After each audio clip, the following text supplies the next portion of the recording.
Hey there, Weekend Confirmers. It's Jeff Cannata with your question of the week, I guess it would be. I guess it's that time for the question of the week on Twitter's. This Twitter question sent in by @VanillaLight. Gosh, wouldn't that be a wonderful ice cream flavor? All the deliciousness of vanilla, half the guilt. Vanilla Light asks, is $150 or less still the mass market price point this generation, like last generation?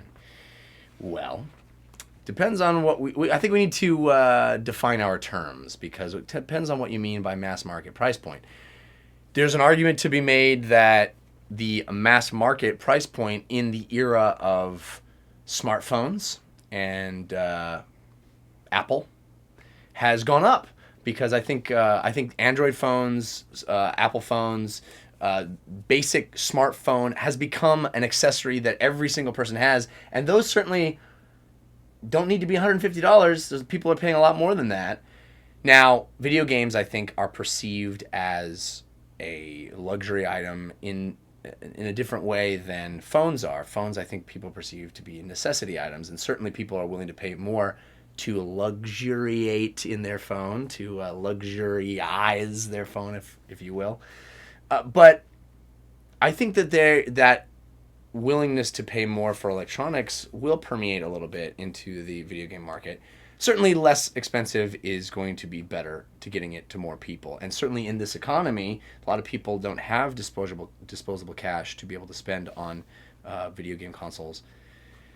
That being said, I don't think we're going to see a new generation of consoles, if that's what you're really asking about, a new generation of consoles that get to that price point anytime soon. And I don't think you're going to see, I mean, we've heard talk of the Xbox being a subsidized thing with Xbox Live and getting down to a really inexpensive price point. I certainly think that could juice sales.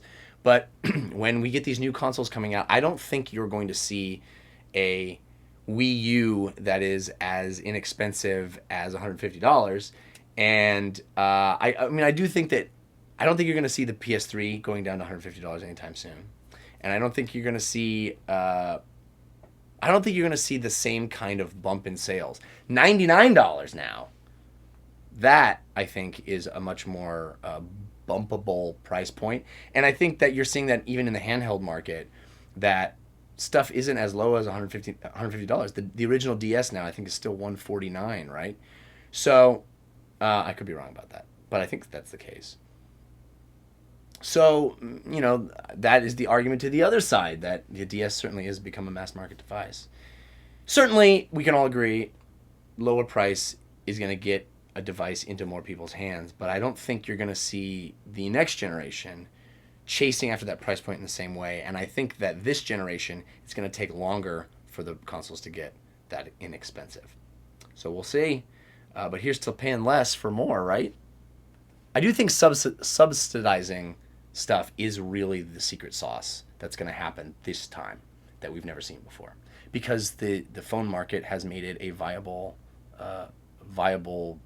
business model and something that people are accustomed to. So all that rambling means I don't really know what to expect, but I certainly hope that we get more consoles into more people's hands. And thanks for the question. We'll see you next week. Other human beings be able to do were just as desperate and yeah, of course, I've already got it all figured out up here. I've got my main character. His name is felt like a combination I got it trademarked yet. How could I do that? And then, of course, the setup is that and a bit of manhunt. yeah, I can't give you that. But keep in mind that I like the shows like Burn Notice, so there's definitely going to have to be three-layer terrorism like really that. there. Really That fits. tough.